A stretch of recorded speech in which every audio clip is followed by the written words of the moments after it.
you remember last year in January when the government came up with the electoral bond system to cleanse the political funding system in the country of black money. This bond, if you remember, allows citizens to donate money directly to political parties using your banking account, which is KYC compliant, to send money directly to the bank account of a political party. You do this by buying a bond. The bond is available in denominations of 1 lakh rupees, 10 lakh rupees, 1 crore rupees, and 10,000. It sounds great on paper, but the bonds do not name the bearer or the donor. And so while the bank knows that it's come out of a KYC account, the general public, you and I, don't know who's given the political party that money. Now, this raised some serious questions about the secrecy or the anonymity that these bonds encourage. Because if you don't know who's funding your political party, you don't know which favors your party is likely to be returning when it comes into power. This case is now being heard by the Supreme Court. If you take a look at the money that has come in, according to ADR, into political parties, 53% of the total funding received by political parties has come in from unknown sources. 31% of that is from electoral bonds. Now, the Election Commission has submitted to the Supreme Court that when this law was initially introduced, the Election Commission wrote to the Law Ministry repeatedly communicating concerns over the serious repercussions this scheme will have on transparency in political funding. The Ministry of Finance, in its response, has said, and I will say this slowly, that the Election Commission's concerns are lacking in legal and factual merit. More recently, the EC argued again in court that electoral bonds legalizes anonymity, and the EC was opposed to the anonymity attached with the bonds, although they didn't have a problem with the scheme per se. But this is the story now. The government of India had its opportunity today to make an argument before the court, and here is what the government said. The AG, who is the lawyer who argues for the government of India, K.K. Venugopal, the Attorney General, this is what he said. He said, this is an experiment and it should get the support of the court. I request the court not to interfere for the time being. Let the use of electoral bonds continue till the end of these elections. And once the new government comes into power, the new government will review the scheme. He also argued, more importantly, that the petitioners have been arguing that the voters have a right to know. The voters have a right to know what? The voters don't need to know where the money is coming from when it goes into political parties, end quote. This should be something that worries us a great deal. If the government of India feels that we don't need to know where the money is coming from, the government of India effectively thinks that we only should have half the right to vote in democracy, because if you don't have access to all the information, you're not able to make a full decision. Now, Ranjan Gogoi, the Chief Justice of India, asked the government, can banks track electoral bonds? Do banks have the details of which bond has been issued to whom? To which the government said no. Chief Justice then observed that your fight against black money becomes futile. Justice Sanjeev Khanna then observed that the KYC that you are constantly talking about will only help identify the donor, but not the origin of the funds. One step forward, two steps backwards is what the EC said when it described these bonds. The question that we have to ask is this: why is the government insisting on pushing this scheme in this election? Whose money is filling the coffers of political parties? Supreme Court will decide tomorrow. But on the show with me today, Anand Gurumurthy, the spokesperson of the BJP, Pallavi Sharma for the Congress, Dr. S.Y. Qureshi, former Chief Election Commissioner of India, Vivek Kaul, senior journalist, Pacha Sen, senior journalist, and Geeta Luthra, senior advocate with the Supreme Court. I welcome all of you to this conversation and I thank you for your time.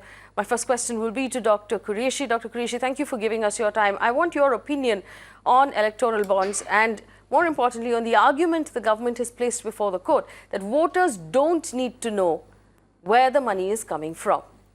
Dr. Qureshi, please.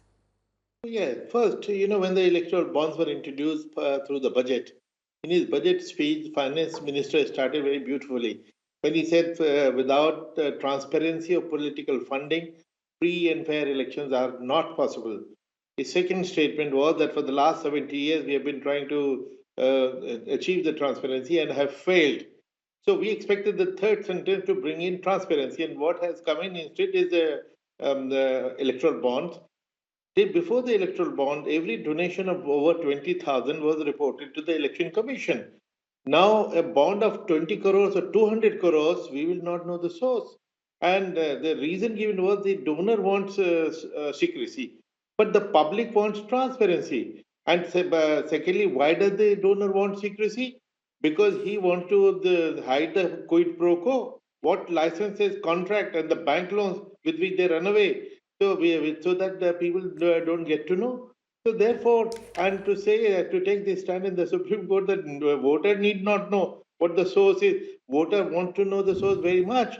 In fact, as early as 2002, Supreme Court in its judgment when it said that every candidate has to file an affidavit giving his criminal background and all his financial statement. It was done in the name of transparency, with citizens' right to know. So actually, it is citizens' right to know, which was confirmed through 2002 judgment. It is a continuation of that. Well, Vivek, we were just having a conversation before we started the show about the premise, and Mr. Jaitley has put out a blog a couple of days ago arguing again that electoral bonds will fight black money. I just want to put up this piece of information. This is the total cash seizure by the Election Commission across the country, 607 crore rupees. That's double what was seized in the entire 2014 election. Right. We haven't even, we've barely gotten started now. I think, the entire logic of electoral bonds sort of reducing black money is flawed. And the logic is very straightforward. Anyone who's got black money is not going to go to a bank and buy electoral bonds, right? And get himself into trouble. And if he wants to buy political influence, the best way is to take that money directly to a political party and give them that money. And as and when the leader he has financed wins, then remind him of, any quid pro quo that is possible.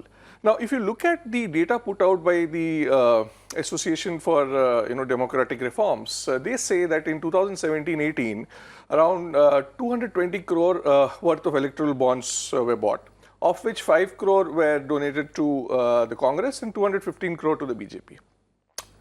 There's another estimate made by the Center for Media Studies which tells us that this election, the total money being spent is close to 50,000 crore. Now, assuming that the government spends around 10,000 crore, the remaining 40,000 crore is being spent by political parties and candidates. Yes. Now, 200 crore out of 40,000 crore is not even 1%. Yes. So, what are we really talking about?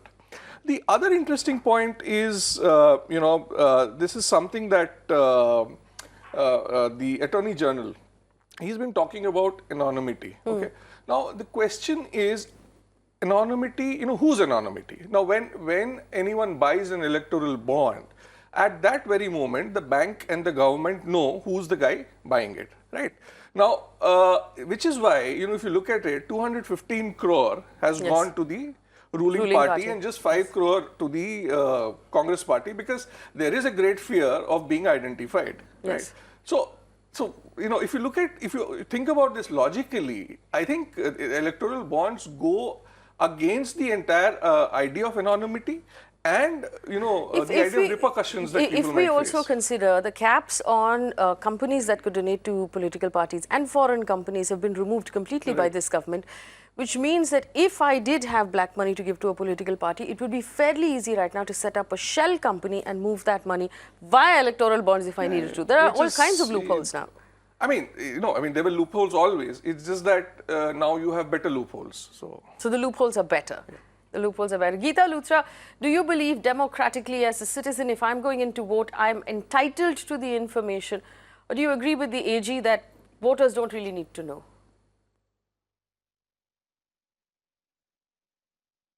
So I don't agree. I mean, we are at a time when the right to information has become almost synonymous with democracy, and the RTI Act has gone a long way. So I don't see why the voters don't need to know. They need to know the kind of money that is going in. I think they need to know everything that is possibly within the realm of good governance and transparency. And I actually don't agree with this viewpoint. I also feel that it's very poorly researched. You can't bring in such a strong reform without having all the stakeholders, including people, actually involved in a process like this. I think you have to have the major political parties involved, you have to have the election commission involved, and you have to have all the stakeholders have a say. And I think the need of the hour, according to me, is transparency. Of course, the Supreme Court has the last word, as always.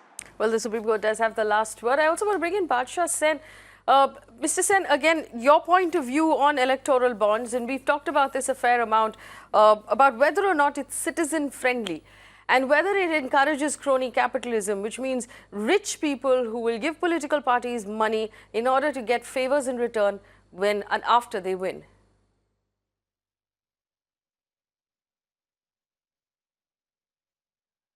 Faye, I think, there's only one word for this. This is preposterous. It's two words, preposterous and Orwellian. Can you imagine the Attorney General of this country saying that the voters do not need to know where the money for political parties come from? Then these are the people we vote for. How do I know that Dawood Ibrahim isn't sending money through his surrogates? How do I know that the Pakistani ISI is not? I'd like to know. There's so much. I've raised two very emotive points, Dawood Ibrahim and ISI. The point remains is we don't know. And the second point is, what does the income tax department do about this? If they know, they seem to, apparently the income tax department does know, thanks to KYC or whatever it is. Do they actually investigate the source of this money? I go and dump 10 crore rupees into the, let's say, BJP or Congress account. My name is known to the income tax department. Further behind me, who sent me the money? Where did I get it? How did I earn it? Did I pay tax on it? Nothing is known. Or nothing is investigated. We have this funny thing that is happening in Madhya Pradesh, as we well know. The chief minister of that state, Kamal Nath, his people, his aides or former aides have been raided. Money has been unearthed. If there is this bond system, why do they have to give them money that way? They can just dump it in a bank. Why do the income tax guys raid anyone at all? There's another layer of complexity. There's another layer of complexity from what we've discovered in today's argument. The bank knows, for example, if Vivek bought the bond, the bank knows that you've bought it. They don't know how much, because the actual size of the bond, whether you've bought 10 lakhs or 1 lakh or 1 crore rupees, apparently, according to the bank's submission in court, they don't know the size of that bond. Also, the EC claimed that political parties have been telling us how much they've raised through bonds, and the Supreme Court then pointed out, the judges pointed out, that's because it's voluntary. They're not obligated in any way to make that disclosure. So there are two more layers of opacity that have been added to this process, that two more loopholes that can be used to sort of funnel money. Yeah, I still don't get as to what is the idea behind this, because, at the end of the day, political parties are getting the money that, they need to spend, because, otherwise, all the spending that is happening and the helicopters and all the road shows. So I don't know. I really don't know why we are sort of going on and on about these bonds. What purpose are they really serving? So if they're not serving a purpose, why is the government defending them so furiously, right up to the finance minister?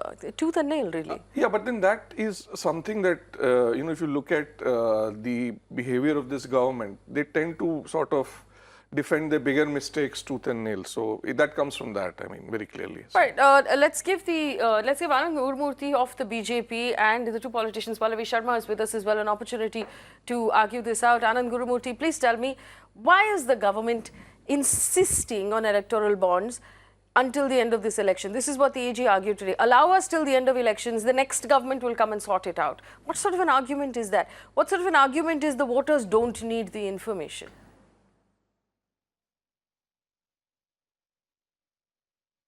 First of all, let me just thank all the media and Mirror Now for bringing different facets of governance and other things during the process of democracy of election that's going on. Now let me answer your question. There are two things which I want to put forward before this panel here. One is repercussions, and the second one is unnecessary influence. About repercussion, Venugopalji has already talked about it, and he clearly says that a political party which comes to power, might target another political, a corporate house which has funded an opposite political party. This might happen, and the employees might get affected. This he has talked in detail in the court, and this is already what Mirror now has already told. There's a second thing also, unnecessary influence. Like if a very big corporate house finances a political party and this becomes public before election, this can work in two ways. The employees of that corporate house, there will be thousands, and some of the corporate houses even have lakhs of employees. They will get influenced either positively or negatively. Positively, if they feel that their employer is supporting this political party, and they will also support. Negatively, if they don't like the employer or something, they again, go against it. So this is again a kind of a influence to a voter which is not needed. He should go according to the what ground situation, political situation he's seeing on ground, rather than the corporate funding. So this is also a point which we have to put forth. Can I answer that? Please. Okay, I think that was a really tortured argument. Just look at the amount of money that has come into the system through electoral bonds. 215 crore to the BJP, 5 crore to the Congress. That in itself tells you that, people who are donating through these bonds are taking the precaution of not donating to other political parties. So how is this Also, bond solving I'll the add problem? another piece. If the bank knows, and The the government bank anyway knows, knows. the RBI knows, if the RBI knows, the government knows. It is in fact the opposition who doesn't know. And everyone who's donated to the opposition, the government has access to that In fact, information. this is actually sort of, making people donate money to the party in power rather than, rather than save anyone. So. Yeah, so before I bring in Pallavi Sharma, I just want to bring Geeta Luthra back into the conversation. Ms. Luthra, we talked about the democratic right to know, the right to information. Anand Gurmurthy is arguing that if you find out the company you work for has donated to a party, it might influence you. What is greater? To cushion me from influence as a voter, or to give me my right to information?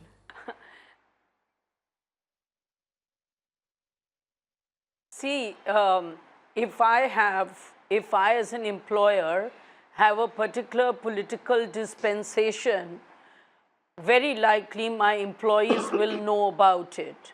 But the right to vote does not go away because it is mired in secrecy.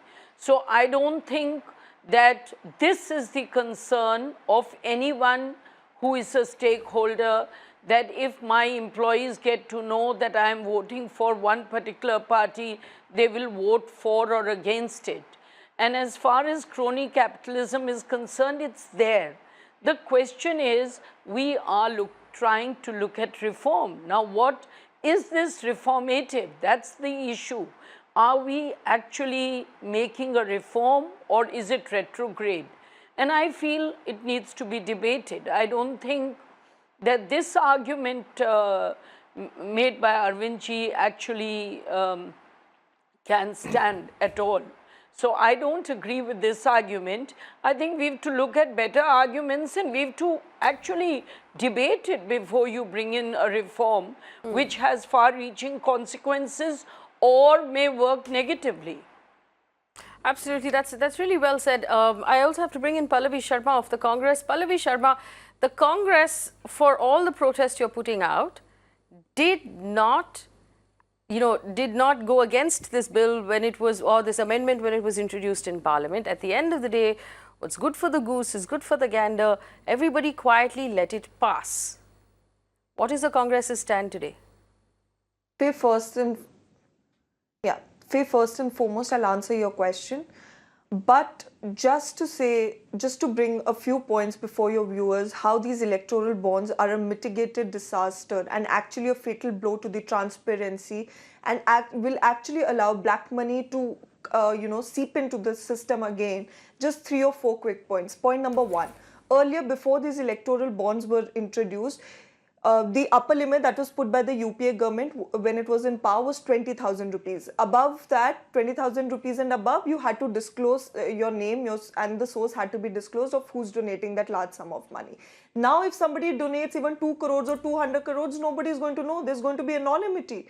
Point 2, corporate funding, the most important point, I think. There was a cap of 7.5%. So each corporate house was allowed to donate only 7.5% of their last 3 years' profit. Today, they can donate 100% of their last 3 years' profit and nobody is going to question them, and that too being anonymous. This, in fact, legitimizes and institutionalizes crony capitalism. Point number 3, on foreign funding. Earlier, even a $100 bill that was taken was illegal. Today, foreign entities and corporate lobbyists sitting abroad can fund and actually monitor and impact the Indian democratic system and impact Indian elections and have their stake in our system. I think these 3 points should be considered. Now, coming to the Congress party's stand. The Congress party did not oppose this bill in the parliament because we did not get an opportunity to do so. These various amendments that were brought in various statutes of law by this government was done illegally through a money bill, just to bypass the Rajya Sabha, first and foremost. And that's why the Congress party did not put forth its objection, because we never got the opportunity to do so.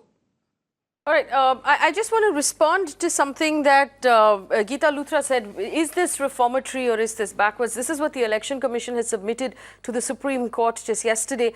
It has said the anonymity must go. We want transparency, we want reform. We cannot go 1 step forward and 2 steps backwards. We want free and fair polls. And it added that the poll panel was not against the scheme, but it was against the anonymity attached to it. Right? Can I add? Please. Okay, so when the BJP says that the view of an owner of a company will influence the people who work there, you're basically, one, this is a very patriarchal argument. Yes. And 2, you are essentially trying to tell the country that the voters are idiots and they can't decide for themselves. What happens to the thousands and thousands of government employees? Yeah, I mean, which is the question, then by that logic, all government employees should be voting for the government in power. So. Yeah, so it's not technically an argument that stands at all. Basic logic. I mean, it yeah. doesn't. But we're getting some questions as well, and I'll take this question. Let me respond to that, please. Yes. All right. Respond to it, and then we'll. Can I come in for 10 seconds, please? So one at a time. We'll just allow Anand Gurumurthy to respond, and then I'll come back to you. Anand, go ahead. Okay. You see, when a corporate house is not, working on taxpayers' money, a government employee, yes, he has his views and other things, but a corporate house is not working on tax money, right? It is working on a person's investment, on a board sitting there. So if somebody doesn't like the board, his voting influence, he gets influenced as a voter. And if he's like, he loves the board, he loves his corporate job, then he may go with it. That's the argument that Anand Gurumurthy, I think that argument has been completely demolished by the panel at this point. I don't think that's a fair argument, especially in the face of the democratic right of the voter to know. I am going to move past that argument at this point. Dr. Qureshi, here's my question for you, and this is Wajid Ali, who's written to us on Involve. He wants to know how can I get dangerous... 10 seconds, please? All right, Pallavi Sharma, 10 seconds.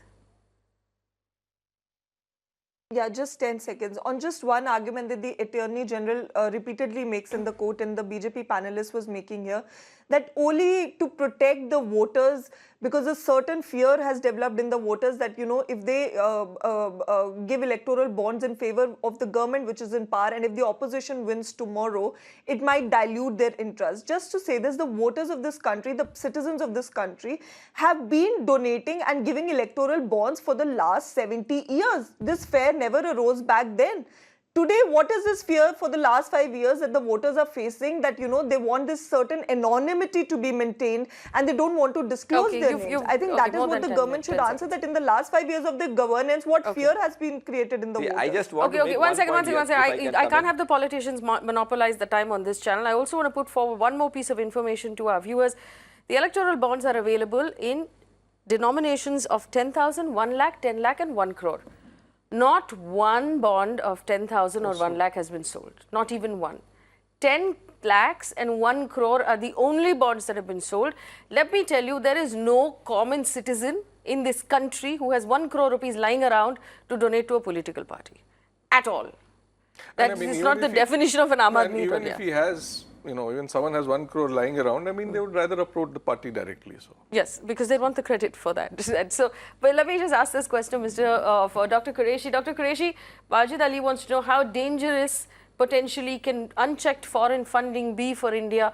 Is it a point of real concern? Before I answer that, I would like to thank Pallavi Sharma for listening to my replies and reading my articles carefully, because she has used every expression, every word, every argument that I have been using. Thank you, Pallavi. I appreciate that. At least there is one person who listens to me. Now, I have made this point. The electoral bond have three issues. One, that there is anonymity. Secondly, the cap which was there on donation of 7% has been removed altogether, which means companies can now exist, as she pointed out, for running the country, running the political parties. And third, with retrospective effect of 42 years, foreign funding has been allowed. And that is what I had argued, that you and I, if we take $100 and put it in the bank, we go to jail. Whereas parties can get whatever amount, and that is now legitimized, and with retrospective effect of 42 years. Whose money is coming in? Now we want to know. And another argument which was given was that the donor will be victimized. As Pallavi the rightly pointed out, and I've said for 70 years, if we know that every donor has been donating to a rival party, which is why they don't care who comes to power, whosoever comes to power has been their beneficiary, and they're all right. And no party has ever victimized any donor. I would like to ask the BJP whether in the last 70 years they have been in power many times. Have they victimized anybody? No. But maybe recently, when Aam Aadmi Party complained that all their donors were raided, now maybe this victimization phenomenon is a new thing. All right. Anand Gurmati, go ahead. I just have a point to make here. You see the way Mamata Banerjee is speaking in West Bengal. You see the way Kumaraswamy is even targeting the media. Okay, and these people, the way the cash is being seized everywhere in even in the Congress SO's office, cash was seized. Things are happening, and we are seeing this. The voters are seeing this. The amount of cash flowing, despite these reforms, cash is flowing. So we have to go forward in reforms. We have to become better, but we should not blame this bonds system. And also the anonymity that it is giving is good. Because we don't want such repercussions to happen. We don't want corporate houses to be bombarded by stones and other things that are being done in West Bengal against BJP workers. It's happening. So this is the reason why we are telling that there has to be some amount of anonymity. So one second. If you believe, Anand Gurmurthy, if you believe that the bonds to play, then yes, have not done the job. See, you can't have both arguments, Anand Gurmurthy. Either you believe that these bonds are good and they have done the job, and hence the discomfort of anonymity should be dealt with. But you don't believe the bonds have done their job. You're saying that there's cash circulating in the market. The Election Commission has seized 600 crore rupees in cash. So then just scrap it. No? And she openly says that these bonds are not. No, you're not listening to my question.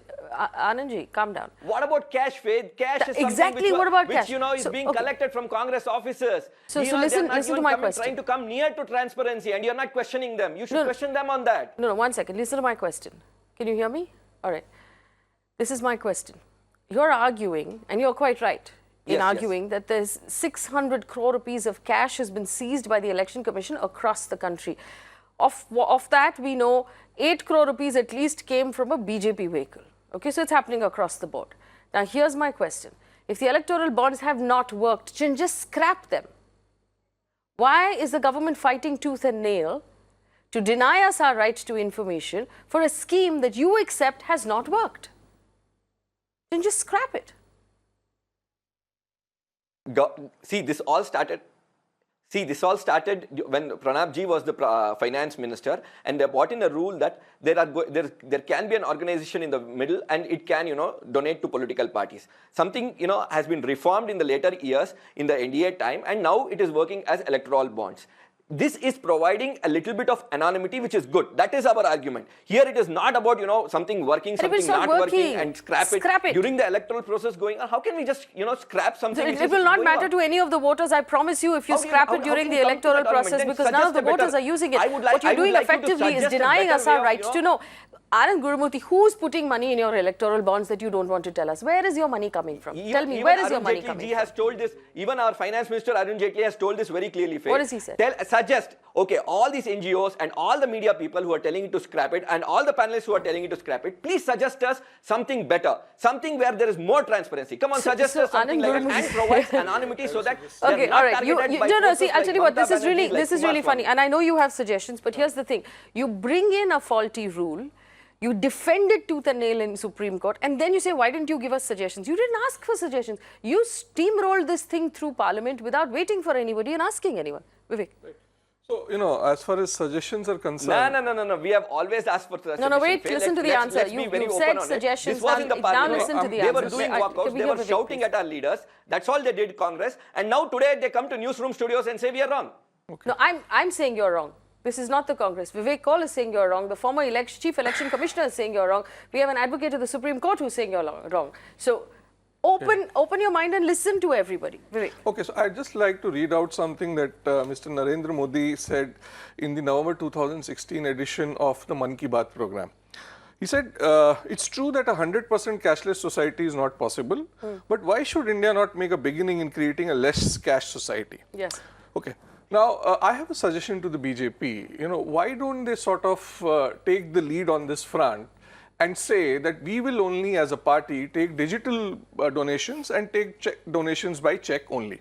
Now, given the success of the Jan Dhan program, even the smallest guy in the country has a bank account. So Yes. the earlier excuse of, small guys not having bank accounts doesn't really work. And JAM, you have mobile, You have JAM, you have Aadhaar mobile, and Jan Dhan, and you have can make UBI, payments. Yes.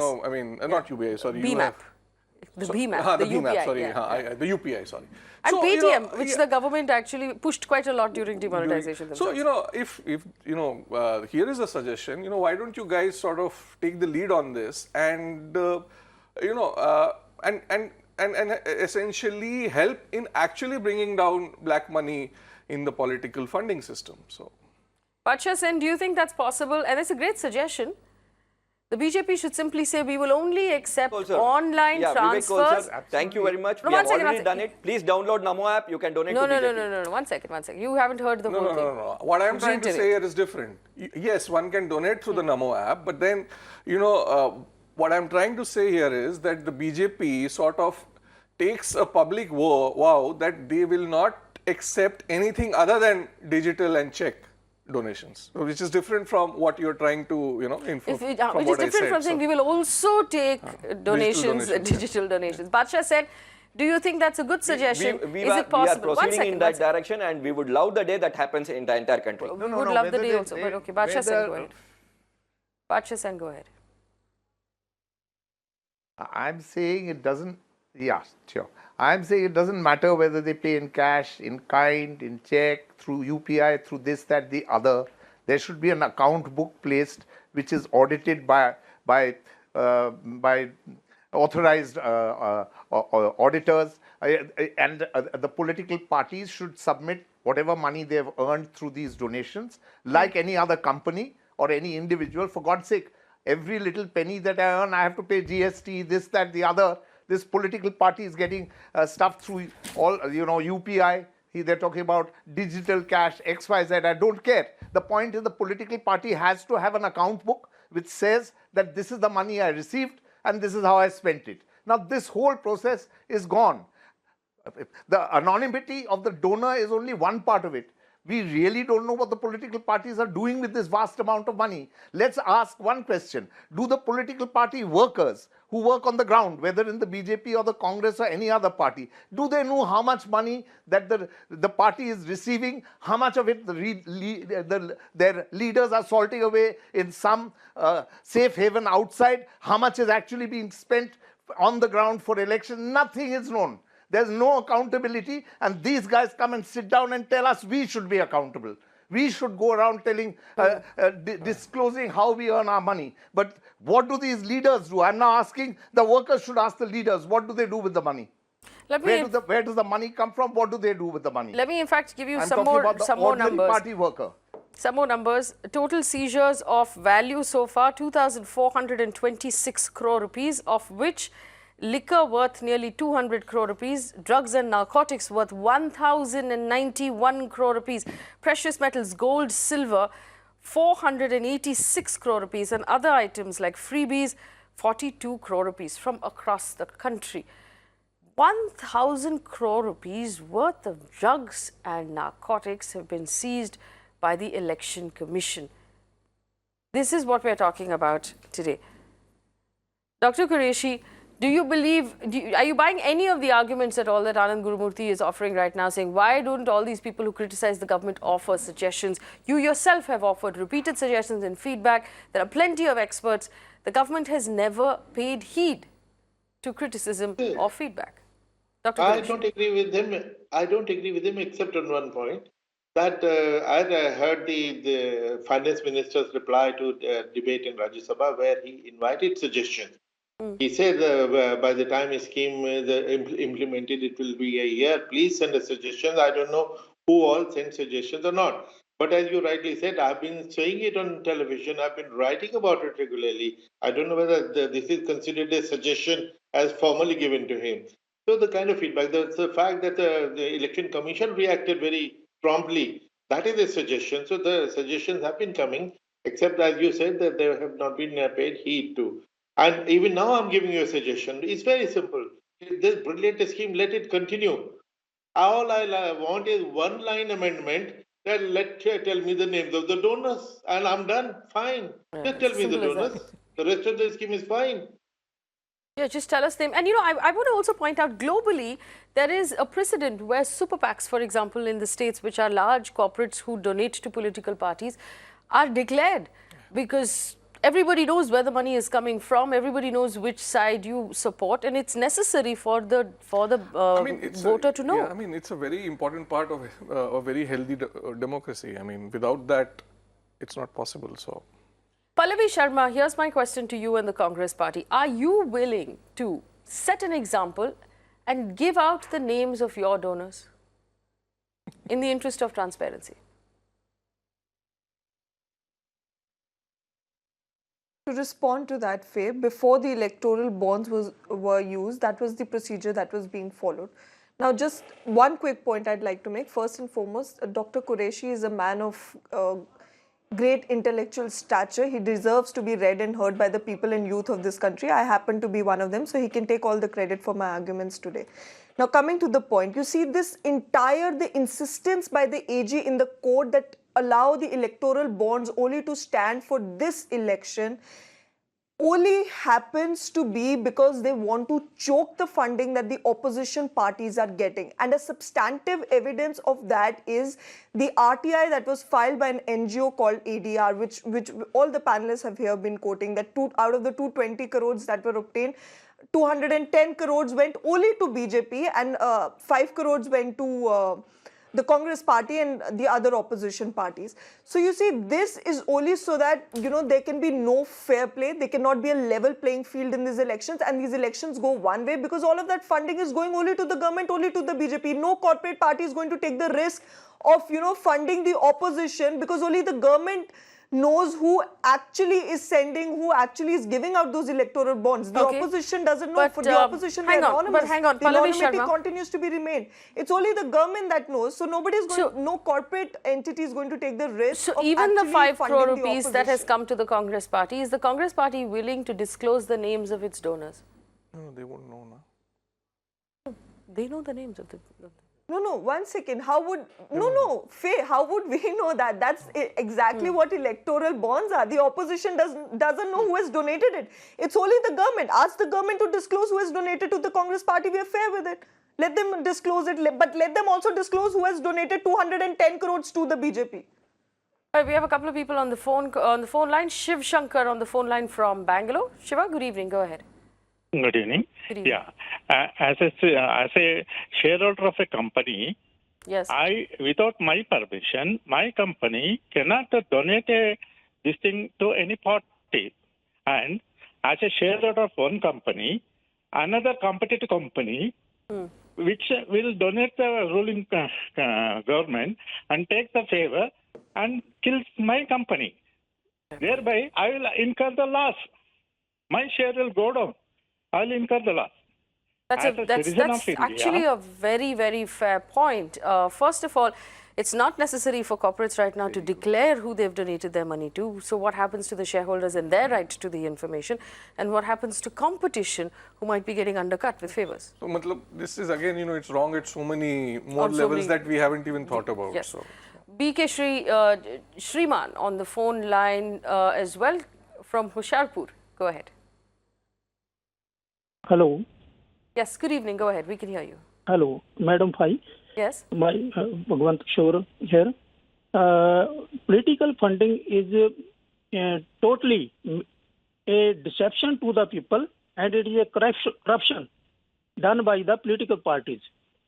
मेरा सुझाव ये है कि हर party as per their strength in the parliament should get per member of the main country from the people.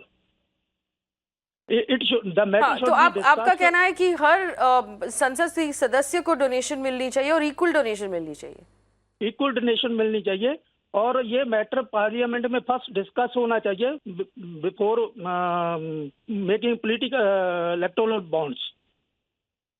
Gee, okay, I understand what you're saying, but that might be a slightly challenging thing. Sort of saying that there should be state funding of elections, so which is another argument for another day, I guess. Yes, and also see the argument of there should be limits on the spending per candidate is completely flouted, completely. I mean, the kind of money we're seeing being used, and there's no limit on what political parties spend out of their treasury. In a larger Lok Sabha constituency, you can spend only up to 70 lakh rupees. Yes, so, per candidate. I mean, we all know it's a joke, so. Yes. Geeta Luthra, and I'm going to now, actively do this because Anand Gurumurthy has said, give us your suggestions. What is your suggestion to the government of India at this point, other than perhaps not to make those arguments in Supreme Court?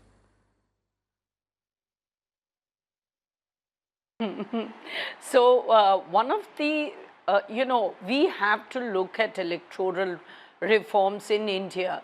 Now, there are so many examples. If we look at the UK, we look at the US, we look at Australia, where, like one of the people who asked the question that should there be state funding depending on what the representation of that party is in the last election.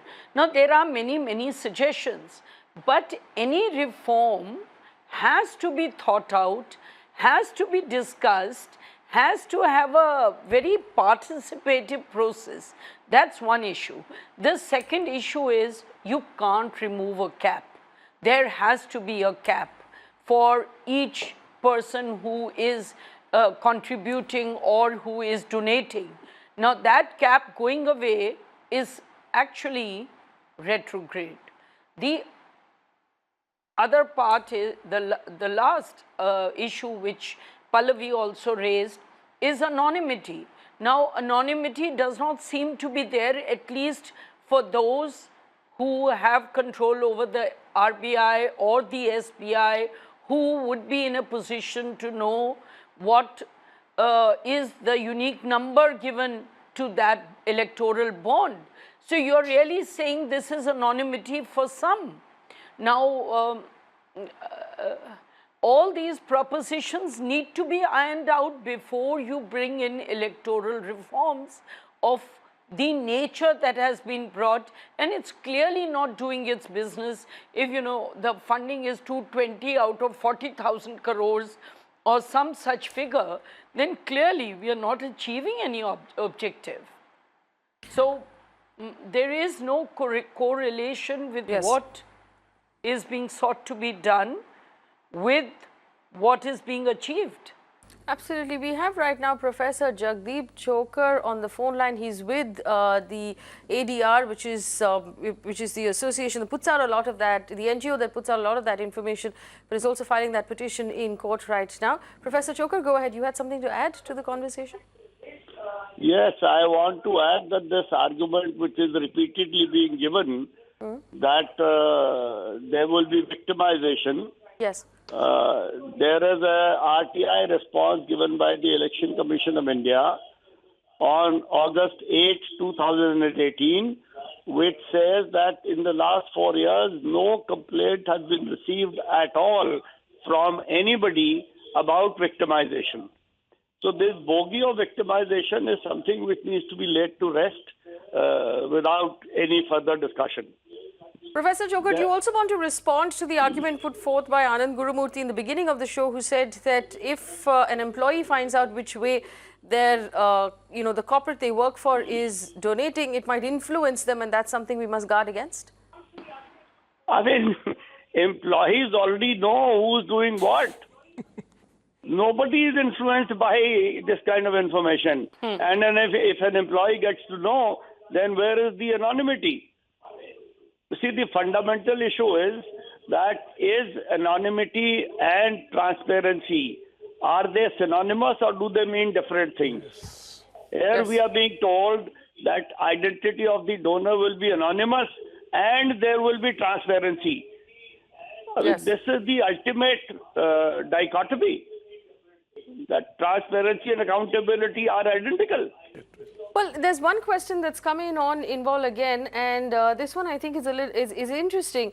There's someone who's asked us, is the argument made by the Attorney General in court undemocratic? This is Kumar Manish who's written to us. Is the argument undemocratic? Badsha, do you want to weigh in on that first, and then I'll bring in the other guests? Is it undemocratic to say citizens don't deserve the right to know? It is totally undemocratic. I don't think you need to ask that question, Faye, because the point remains is, at the end of the day, we are all told that the ultimate master of this nation is the voter. Now the voter doesn't know he's the master, he or she. She is the master of this nation. Their vote decides who runs the country. But it now appears that these masters, that is you, me and all of us, we don't know who the heck is giving money to those who are serving the country on our behalf. I mean, our paid servants, our chowkidars or whatever you want to call them, are grabbing the money, and I don't know what the heck is going on. Are we their employer or they are employers? I have a quick question for Anand Gurumurthy. Anand Gurumurthy, the main plank of the BJP going into this election has been nationalism, protecting the country and protecting the integrity of the country, which I have tremendous respect for. But you've also opened up all the caps of foreign funding, allowing foreign entities to pull money into politics into India, effectively weakening our system. Because what you're allowing foreign entities to come in and do is to fund political parties who will then be beholden to return favors when they come into power. Why have you done this? If you are truly a nationalist party, why have you opened all the caps for foreign funding?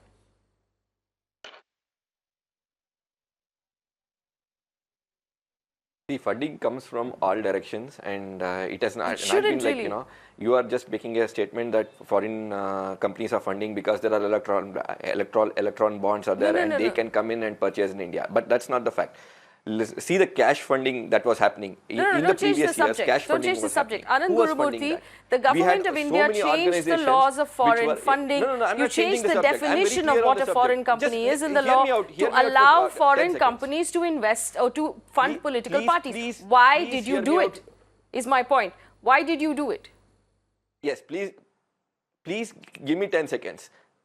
Okay, see, when there was cash funding, you did not even know who was funding it. At least now we know who is funding it. Who? No, I don't know. Who is funding it? Who's we? Is something which we know. Now we know exactly how things will go forward. No, I don't know. The other panelists don't know. You say we know who is funding. Who's we? Electoral bonds being purchased, it has been explained in the court. See, the KYC of who is purchasing the electoral bond is known to the banker. No. Is known to the banker.